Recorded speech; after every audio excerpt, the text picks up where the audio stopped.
It's a living place, and it's a place where people can come and experience it for an afternoon, or they can volunteer and get more involved and learn more and help continue the story.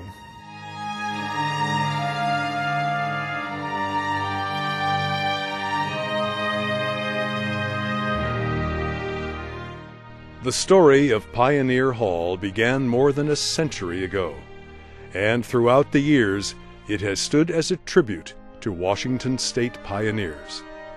They made everything possible that we have here today. Their story of courage, faith, and fortitude is reflected throughout this hall, in the exhibits, in the books, and on every wall.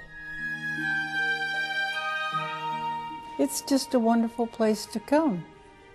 Even the smallest details of bygone days are meticulously recreated. Their stories are here in the building. Walking these ancient alderwood floors will take you to another time and place.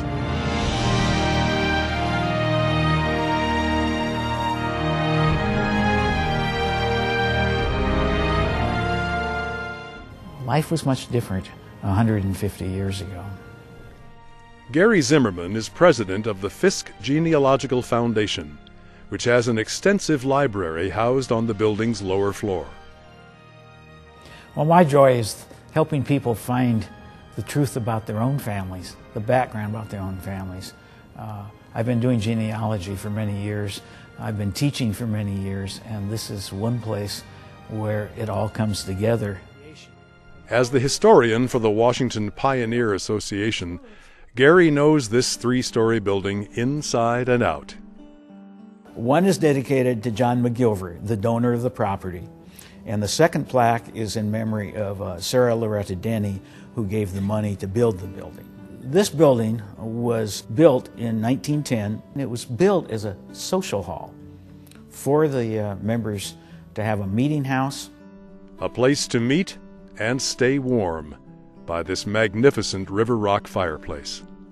This fireplace, which was built in the original plans of the building in this format, includes two dates: 1853, when Washington Territory was formed in March of 1853, and 1889, when the territory ended and we became a state. This very large picture came later. It's a charcoal drawing of the D.B. Ward family that had come to the Seattle area in 1853 in the wagon train that came across Natchez Pass.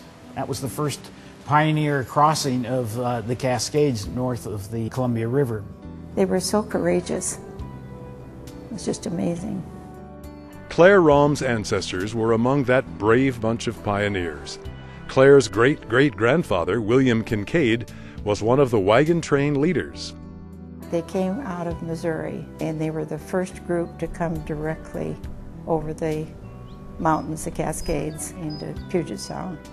For 25 years, Claire visited schools to share the rich history of Washington pioneers.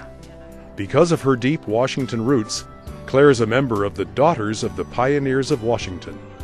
The Daughters formed in 1911 a group of women here in Seattle and decided they wanted to get together and meet. So much has happened in this hall. You think of the gatherings that they've had through the years. The daughters of today still meet at Pioneer Hall. Each one has her own family saga. They came in a wagon train from Ohio to Seattle.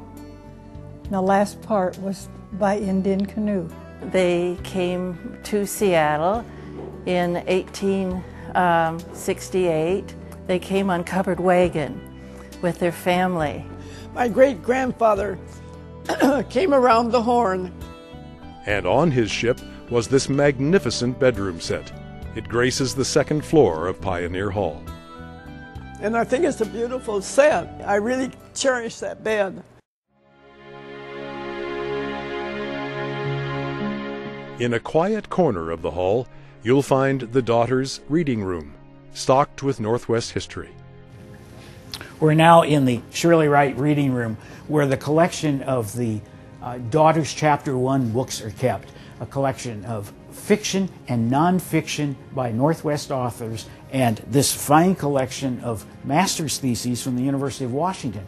This is Richard White's thesis. He's now the leading historian of the Far West. The role here is to remember our pioneers and what they left for us, and to carry on with that. The daughters honor the pioneers by cataloging and maintaining an amazing historical collection.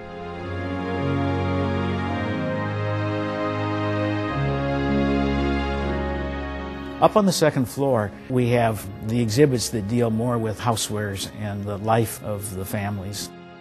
You see a little children's display. We have a little dresser that Henry Yesler made with no nails. It's interesting to look at it. We have a little cradle. A little premature baby was in there, pioneer time. And then we have some of our dresses on display up there. And hats. We have 200 hats.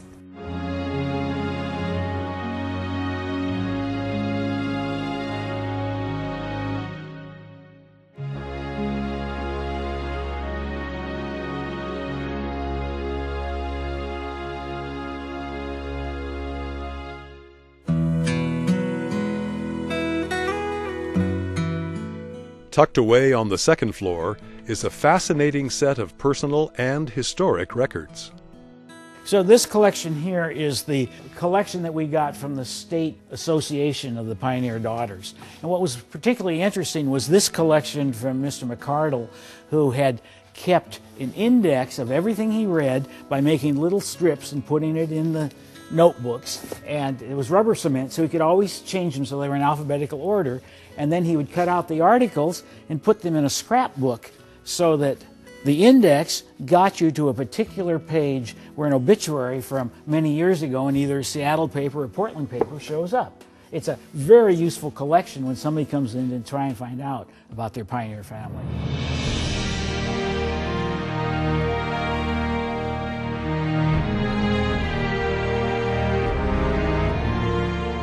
Everything they did was so momentous. It was the start of schools.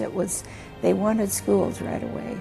That was so important to them. The future generations will not know their heritage or their roots unless we have a place like this that they can come. Pioneer Hall is a treasure trove of Washington state history. Within these walls are stories of sacrifice and struggle, triumph and tragedy, hardship and hope. It is a place to honor and reflect on those who made history in the Great Northwest.